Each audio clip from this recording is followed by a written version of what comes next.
Look,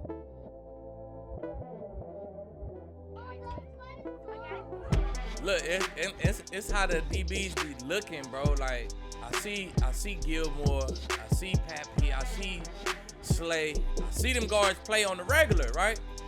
When they play against BK, man, they look like different players, bro. Like he make you struggle, man. Hey, call to the booth. Week 13. You had to do a little recap of Monday Night Football. Yeah, man. We got to do a recap on a lot of shit. A lot of things happened this weekend. A lot of shit happened this weekend, man. It was a good week for football, man. COVID attacked again. Got everything postponed for sure. But, man, was you tuned in?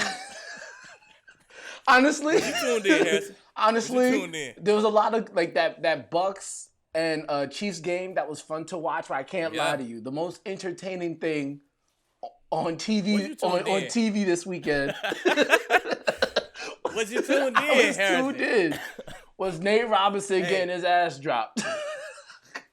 Man, like, I done been in 50 fights, like, recorded, like, anybody who know me, I done been in 50 fights, man, club fights, one-on-one fights, just all kind of fights, right? So, I don't got, like, no sympathy for this shit. Like, oh, he tried and he did it for the night. Nah, bro, you was hollering. You called this boy out. You know what I'm saying? You was hollering. You say you want to look at him. You got paid to look at him. So, you got paid.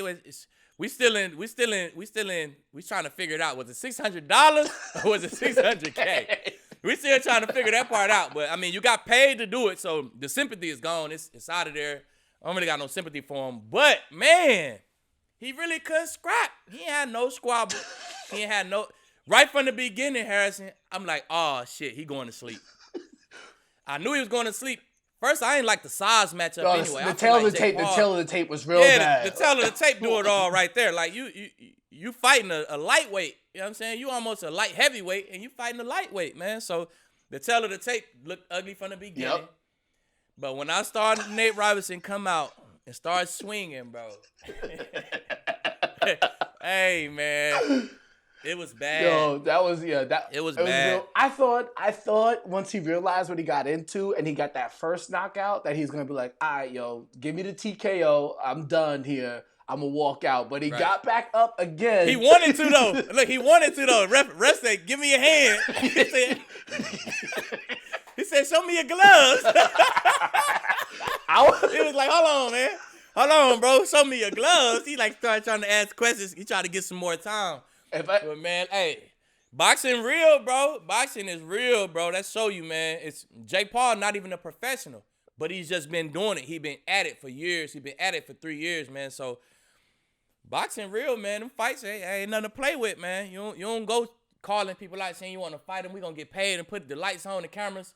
Hey, and if you lose, if you look like that, then you just gotta expect that what come with it. Mm-hmm. So you and I talked about this, but I do think because of how it ended, he's gotta fight again. Like it don't have to be Jake Paul. It don't have to be Jake Paul. It could be somebody with a tail of the tape is easier. But because for the rest of his life, we're gonna it's gonna be Nate Robinson, the 3-point dunk champion that got knocked out.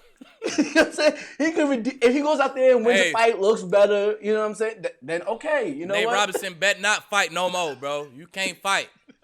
You better not ever fight again. You 30 plus years old.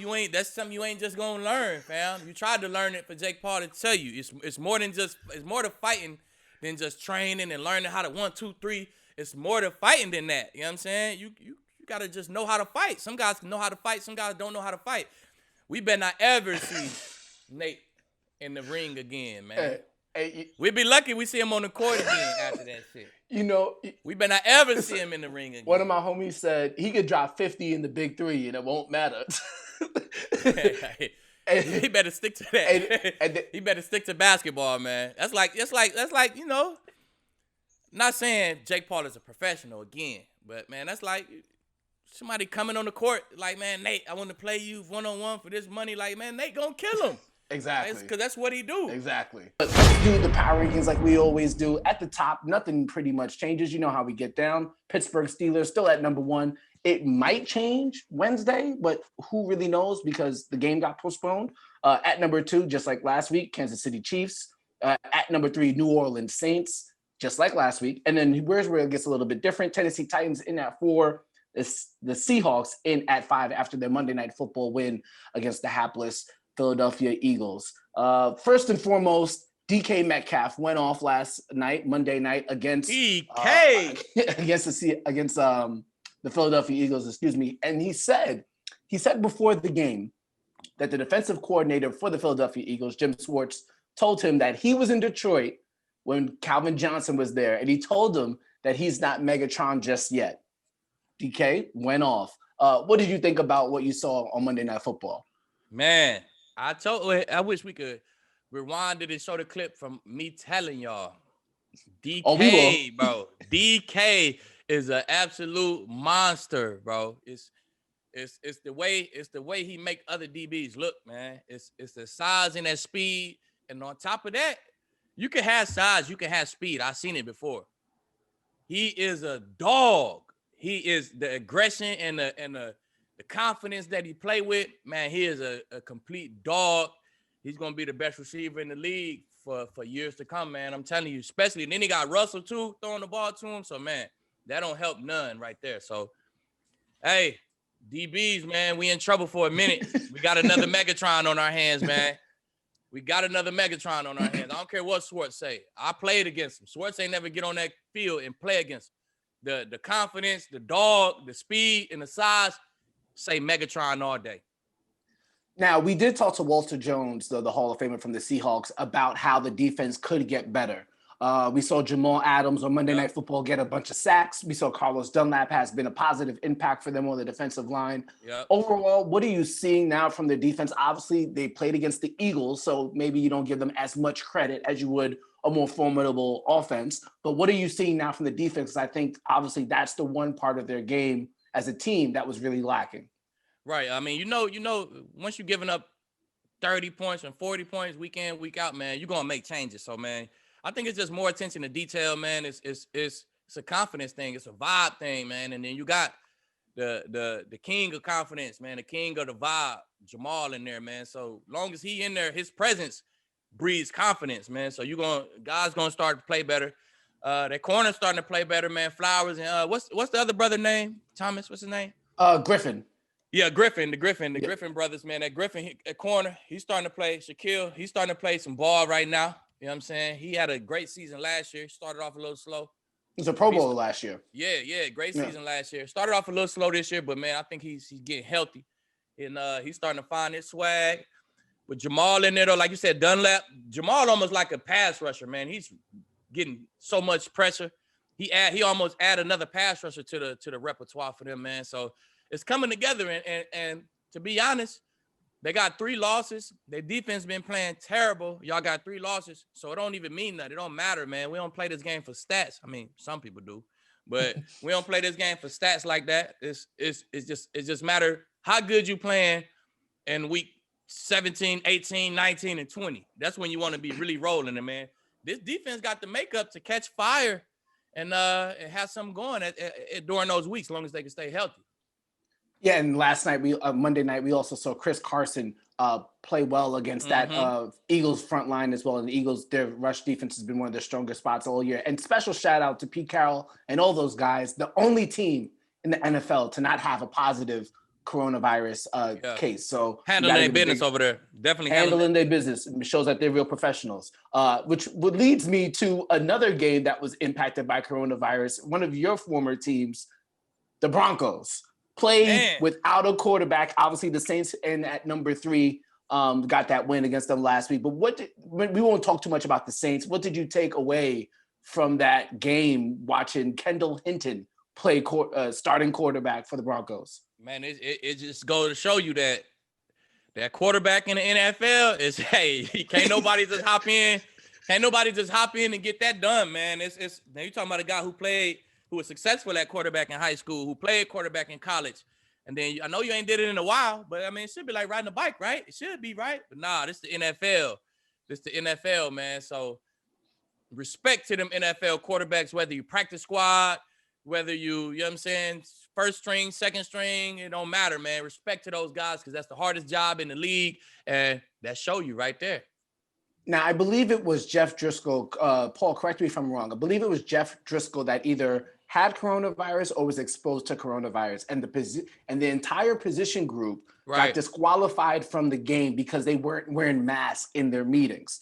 Now, I've seen some commentary say that this is a bad look for Drew Lock as a potential future quarterback for the franchise because it shows that he wasn't taking the situation seriously as the CEO of the team. Do you have any thoughts about Drew Lock specifically and how the situation unfolded? I mean, he Drew Lock now. He a kid still, man. So, you know what I'm saying? It's nobody in that building is walking in there and got their mask on for 24/7. You know what I'm saying? So, man, you would think we all take tests every day. We all negative every day. So, man, as long as we around each other, we cool. That's what you think, man. So, no, I don't just, you know, it's a mistake that cost you a week of football. But, man, listen, it's you're gonna be hard pressed. I've seen people who had a mask on all day and still come up with it, man. So it is what it is, man. It's a pandemic, man. You can't slash or trash somebody's career because they made a mistake by catching a virus. Like, come on now. We hope he's straight, man. We hope he's good. We hope he's one of those asymptomatic people and he shake back is what I'll be talking about. Not talking about did he, you know what I'm saying, not show leadership as, come on now, man. It's possible that it could happen. What if it happened in the cafeteria when everybody think it's just safe to take off your mask and sit next to each other and eat? You know what I'm saying? It could have happened then. It could have happened anytime. So, nah, man, I ain't putting all the blame on him, man. I'm cutting him a break, man. It could have happened to anybody. Some of the tweets from some of the guys that you know, like Von Miller, were just Kareem Jackson. There was some funny tweets that they were talking about potentially playing. And then finally, the last team that we'll talk about in these power rankings, the Kansas City Chiefs.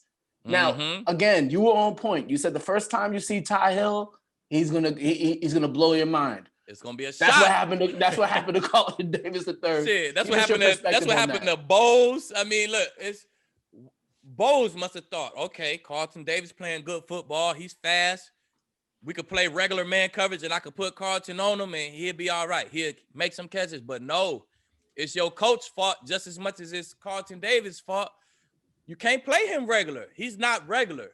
So if your coach tell you, yeah, bump and run him and play him regular, and you try to do that and he run by you and he got 200 yards in the first quarter, it's just as much your fault as it is your coach's fault, man. So, I mean, Todd Bowles played a lot of football. You played football. You coached a lot of football. After the first one, you should have seen like, all right, nah. We're not gonna allow that to happen, bro. We're not gonna allow that to happen. But man, they got ugly so fast, man. They did eventually. They end up, adjusting a little bit.